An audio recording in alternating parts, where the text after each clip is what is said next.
আমাৰ 1 নম্বৰ প্ৰশ্নটো দিছে ৰুটটোৰ মান নিৰ্ণয় কৰিব লাগে 2 দশমিক স্থানলৈকে। আমি যেহেতু হৈছে 2 বৰ্গমূল নিৰ্ণয় কৰিব লাগে 2 দশমিক স্থানলৈকে, আমি সেইটো কাৰণে 2 দশমিকৰ পিছত হৈছে 0 দুজোৰ লৈ ললো। যদি 3 দশমিক স্থানলৈকে মান নিৰ্ণয় কৰিবলগীয়া হলে 0 আমি 3 জোৰ লৈ ললোহেঁতেন। এতিয়া চোৱা, আমি হৈছে ভাজকৰ জেগাত যিটো সংখ্যা বহাব লাগিব ভাগফলৰ জেগাতো সেইটো সংখ্যাই বহাব লাগিব। আমি ভাজকৰ জেগাত 1 বহালো, ভাগফলৰ জেগাতো 1 বহালো। একেৰে একবাৰ দিলো 1 × 1 হৈছে 1। এতিয়া চোৱা 2 পৰা হৈছে 1 বিয়োগ হলে থাকিব কিমান 1। এতিয়া আমি দশমিকৰ পিছত থকা 0 জোৰ আমি নমাই দিলো, কিমান হৈ গল 100 হৈ গল। যেহেতু হৈছে দশমিকৰ পিছত থকা 0 জোৰ আমি নমাই দিলো, সেইটো কাৰণে আমি ভাগফলৰ জেগাটো আমি কি বহাব লাগিব দশমিক বহাব লাগিব। এতিয়া চোৱা এইটো হৈ গল 100। এতিয়া আমি কি কৰিম, এই যিটো ভাজকটো এবাৰ আমি দুগুণ কৰি দিম। দুগুণ কৰি দিলে 1 দুগুণ কিমান হ'ব 2 হ'ব। এতিয়া চোৱা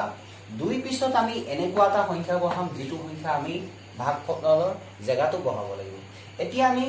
2 পিছত আমি কিমান বহালো 4 বহালো আৰু ভাগফলৰ জেগাটো 4 বহালো। 24ৰ লগত 4 পূৰণ হলে কিমান হ'ব 96। 100ৰ পৰা 96 বিয়োগ হলে কিমান থাকিব 4। 100ৰ পৰা 96 বিয়োগ হলে কিমান থাকিব 4। এতিয়া আমি পিছৰ 0 জোৰ আমি নমাই আনিলো। এতিয়া এইটো কিমান হৈ গল 400 হৈ গল। এতিয়া এফালে চোৱা 24ৰ 4টোক আমি দুগুণ কৰি দিলো, এইটো কিমান হৈ গল 28 হৈ গল। অকল আমি 4টোকেহে দুগুণ কৰিছো। এতিয়া চোৱা 28ৰ পিছত আমি এনেকুৱা এটা সংখ্যা বহাম যিটো সংখ্যা আমি ভাগফলৰ তাতো বহাব লাগিব। 28ৰ পিছত আমি 1 বহালো আৰু কিমান হৈ গল এইটো 281 হৈ গল। আৰু আমি ভাগফলৰ জেগাটো কি বহালো 1 বহালো। 281 লগত 1 পূৰণ হলে কিমান হ'ব 281 হ'ব। 400ৰ পৰা হৈছে 281 বিয়োগ হলে কিমান হ'ব, কিমান বাকী থাকে 119। এতিয়া যেহেতু আমাক 2 দশমিক স্থানলৈকে নিৰ্ণয় কৰিবলৈ কৈছিলে, এতেকে আমি উত্তৰটো পালো 1.41। 1.41। এতেকে 2 বৰ্গমূলটো আমি কিমান পালো 1.41। আমাক এবাৰ 2 নম্বৰ প্ৰশ্ন। আমাক 2 নম্বৰ প্ৰশ্নটো কৈছে দুটা অপৰিমেয় সংখ্যা লিখা যাৰ যোগফল হৈছে পৰিমেয় আৰু হৈছে পূৰণফলও পৰিমেয়। আমি দুটা অপৰিমেয় সংখ্যা লিখিলো, এটা অপৰিমেয় সংখ্যা 2 + √3 আৰু এটা অপৰিমেয় সংখ্যা লিখিলো 2 - √3। এই দুটা যোগফল কৰিলেও আমি এটা পৰিমেয় সংখ্যা পাম আৰু হৈছে পূৰণফল কৰিলেও আমি পৰিমেয় সংখ্যা পাম। এতিয়া পৰিমেয় সংখ্যা পাও নে নাপাও আমি এবাৰ চেক কৰি চাওঁ। যোগফল লওঁ, আমি হৈছে 2 + √3 লগত আমি 2 - √3 টো আমি যোগ কৰিলো। আমি হৈছে এবাৰ ব্ৰেকেট কিটা খুলি দিলো, 2 + √3 লিখিলো, প্লাস হৈছে 2 - √3। এতিয়া এইটো √3 পৰা হৈছে এইটো √3 বিয়োগ হৈ গুচি গল। এতিয়া চোৱা 2 লগত হৈছে 2 যোগ কৰিলে আমি কিমান পাম 4। 4 হৈছে এটা পৰিমেয় সংখ্যা, কাৰণ 4টোক আমি p/q আকাৰত লিখিব পাৰো হৈছে 4/1 হিচাপে। এতিয়া তেতিয়াহলে আমি যোগফলটো এটা পৰিমেয় সংখ্যা পালো। এবাৰ আমি পূৰণফলটো চেক কৰি চাওঁ। 2 +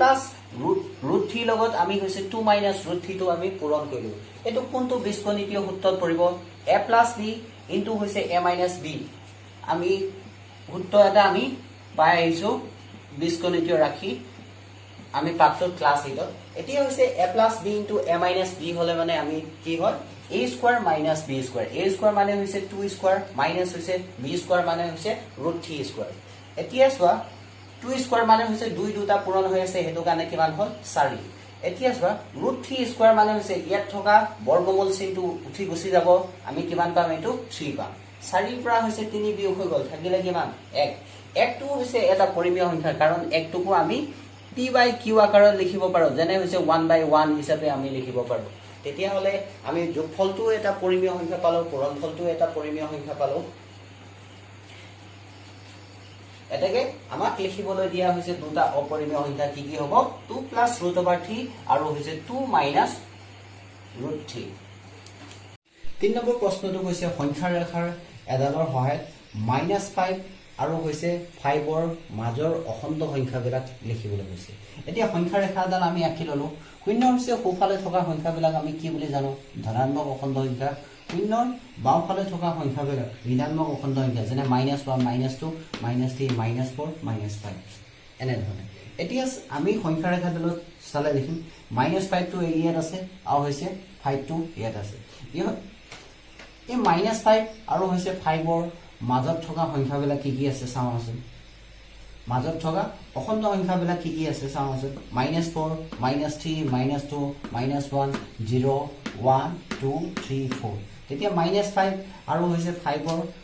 হৈছে 5 ৰ মাজত থকা অখণ্ড সংখ্যাবিলাক তেনে হলে কি পালো -4 -3 -2 -1 0 1 2 3 4 আমাক 4 নম্বৰ প্ৰশ্নটো দিছে সূচকৰ বিধি a to the power m হৰণ হৈছে a to the power n equal to হৈছে a to the power m minus n এইটো লয় তাত আমি কি বহুৱাবলৈ গৈছে m ইকুৱেল টু n বহুৱাই আমাক প্ৰমাণ কৰিবলৈ দিছে a to the power হৈছে 0 ইকুৱেল টু হৈছে 1 হয় এই কথাটো আমাক প্ৰমাণ কৰিবলৈ দিছে এতিয়া আমাক কি দিয়া আছে a to the power m হৰণ হৈছে a to the power n equal to হৈছে a to the power m minus n আমি এইটো কেনেকুৱা ধৰণে লিখি ল'ব পাৰো ভগ্নাংশৰ আগৰ ওপৰত হৈছে a to the power n টো লিখিলো তলত হৈছে a to the power n টো লিখিলো ইকুৱেল টু হৈছে a to the power m minus n এতিয়া চোৱা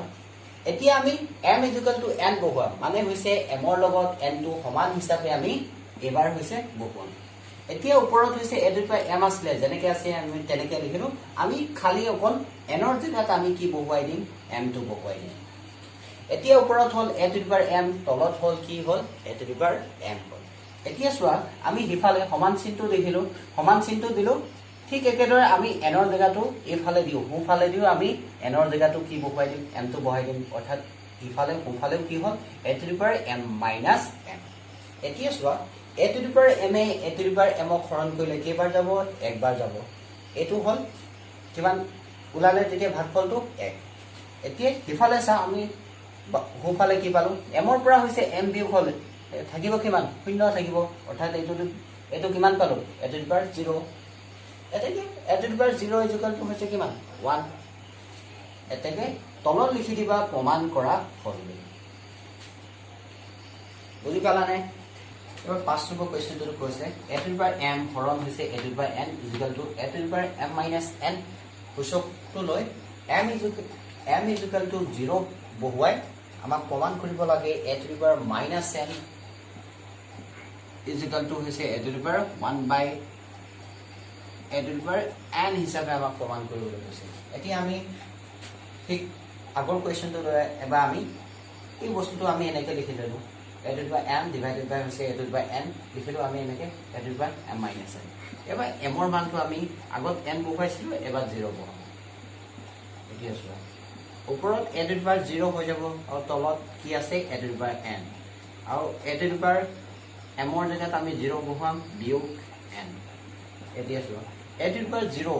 power 0 মানে আমি হেতু কিমান বুলি জানো 1 আৰু হৈছে a to the power n তলত থাকিলে a to the power 0 ৰ পৰা n টো বিয়োগ হলে কিমান পাম আমি বিয়োগ n পাম এতিয়া আমি আমাক এইটোকে প্ৰমাণ কৰিবলৈ দিয়া নাই অৰ্থাৎ এটাকে আমি কি বুলি ক'ব পাৰো a to the power বিয়োগ n ইকুৱেল টু হৈছে 1 by a to the power n তলত লিখি দিবা প্ৰমাণ কৰা ফলবোৰ এবাৰ আমাক মৌলিক উৎপাদক বিশ্লেষণ পদ্ধতিয়ে লসাগু আৰু গসাগু নিৰ্ণয় কৰিব আমি ইতিমধ্যে মৌলিক উৎপাদক বিশ্লেষণ পদ্ধতিয়ে লসাগু গসাগু আমি ক্লাছ 8 ত শিকি আহিছো এতিয়া চোৱা মৌলিক উৎপাদক বিলাক আমি উলিয়াবলৈ হলে আমি